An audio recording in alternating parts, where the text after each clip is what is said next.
This is the Follow Through. I'm Pastor Fred. Great to have you with us. Let's hit that subscribe button and let's share this.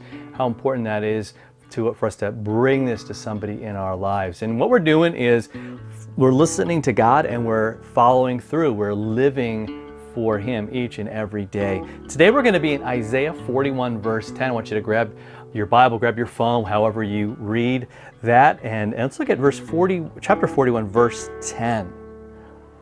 And this week we're looking at what is right and pure, that we're going to really dive into that. We're going to look at that and say, wow, how much of my life is about being righteous or being pure? And as I think about that, like, what does that look like? What does that even mean to be righteous and pure? I see God as the perfect picture of that, the perfect example. And it's not some portrait kind of picture. It's a living, breathing, active picture, more like a moving or a motion picture than anything else, that shows me time after time what it looks like to be righteous, to be holy, and to be pure.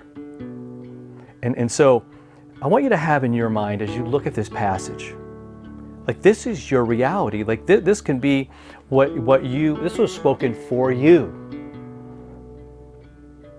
Isaiah chapter 41 verse 10 says, "Fear not, for I am with you. Be not dismayed, for I am your God. I will strengthen you, I will help you, and I will uphold you with my righteous right hand." I mean, that's what God does. Notice that his hand is righteous, his right hand. That's a hand of authority. And it's righteous. It always is about what is right. He came to make things right. In fact, He came to make us right with Him.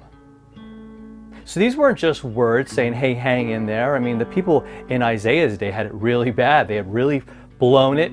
They had failed miserably. But God said, hey, there's hope. And our hope is always in Him. Always. He's that source. He is that thing that we need. And we see that fulfillment of that in Jesus as He suffers for us, dies for us, and brings all of this really to life, right? He brings the picture to life. So I can look at that knowing that I'm loved by Him, knowing that He made that tremendous sacrifice on the cross for me, and that He actually, the Easter thing happened. He came to life. He had victory, and won victory for me over death and the grave. And so fear not. Yeah, okay. Yeah, I can do that. Right? And I can do that only because He's the one that's got my back, who's taking care of me. And also, this is such a comforting thing that He is with me. God says, I am with you. Don't be dismayed, for I'm your God. See, a lot of times we just don't feel like we're worth it. We don't feel like, man, like, could that be true of me? And the reality is that God knows who you are. He knew who the people that He was talking to back then were. He's not blind to that. He knows full well. He knows the depths of our souls and how bad it can get, how dark it can get. See, but He has an unlimited amount of power and compassion and love and forgiveness. And He says, you know what? I'm with you. So don't be dismayed. Don't lose it. Don't freak out. In fact, I'm going to strengthen you. I'm going to help you, and I'm going to hold you. I mean, that's the picture. He's holding us up with his hand of authority, with His hand of power. Today, every day. And I'll bet you that you need to hear that, and I'll bet you that somebody that you know needs to hear that. So remind them of that today. Bring them to this passage. Text this passage to them today. Say, you know what, I'm thinking about you. This is what I'm holding on to, and this is a God who wants to be there for you as well.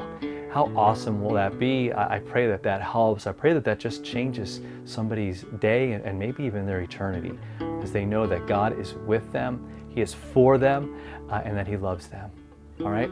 Have a great day, and we'll see you tomorrow for another follow-through.